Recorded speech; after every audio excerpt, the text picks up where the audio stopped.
In this video, we're looking at the height of the harp compared to your body. Up until now, we've looked at other things about harp technique, but I didn't want to get too technical up front and look at everything before you finally actually got to play the harp.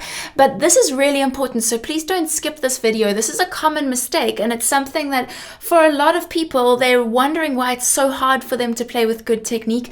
And the answer is sometimes as simple as just your harp is too high compared to your body. So let's check in and see whether your harp is at the right height for you. I would say the most common mistake is having your harp too high for your body. And this is particularly the case with lap harps, because with the name lap harp, you'd expect that it's supposed to sit on your lap. But with many lap harps, I would even say most lap harps, they're actually not at a good position when they're on your lap. So if you have a look here, if I try to implement all the things we talked about with technique, thumbs up, fingers pointing down, then it's very likely that my arms will be kind of going straight up at the front here, the forearms, and then it's more natural for me to pluck my fingers away from the strings instead of down into my palm.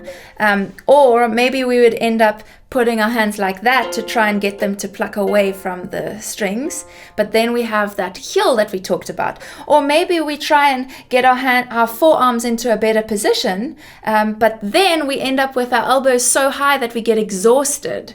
So it's not really a good position right here for me. I need to make my harp go lower down. If your harp is too low like this, your wrist and hand position might be okay. Maybe your elbows will end up a little too close to your body, but you probably could still have your elbows at a good position. But the main thing is that it's so far down that I feel like I can hardly see the strings, so I end up kind of looking down like this and hunching over, and that's not good for my body. It's going to create a lot of tension and pain eventually.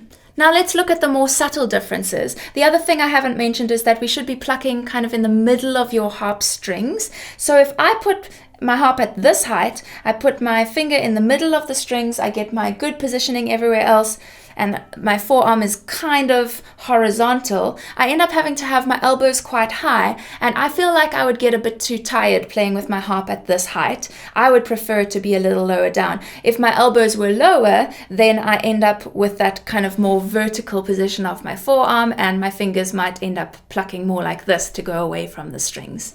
So I'm going to make it a little lower. This height is more the height I prefer. So I have my thumbs up, fingers pointing down, my wrist is down in neutral, my forearm is kind of horizontal when I'm playing this C and this C. My elbows are away from my body at kind of 45-degree angle. It's not so low down that I feel like I have to do this. I'm still able to sit up straight, and I don't feel like I have to do this, and I'm not leaning all the way down. So for me, this feels like a good place, but those subtleties are going to be different for every person. So I want to caution you, you shouldn't decide the height of your harp by comparing it to somebody else, saying, oh, this needs to be just under your chin, or it needs to be next to your ear, or something like that, because those kind of measurements don't take into account how long your arms are and how long your torso is and all of those kind of things. So it's more important to look at how the height of your harp affects your technique, and then make some adjustments and do some experimenting to test out what works for you and your body. You might be wondering how to adjust the height of your harp, because maybe your harp doesn't have the option to lower and raise it very easily. So one way of doing that is to actually look at the height of your chair. You can make some subtle changes to that, and that would change you in comparison to the height of your harp. Another thing you can do is some harps have different size legs that you can adjust, but you can also put your harp onto a box or a crate of some kind, so you can do some adjustments that way. And in the next video, I'm going to talk about how to stabilize your lap harp. So if you have a lap harp, it's very important to watch this next video. If yours is a floor harp, then you can skip that video and click through to this video instead.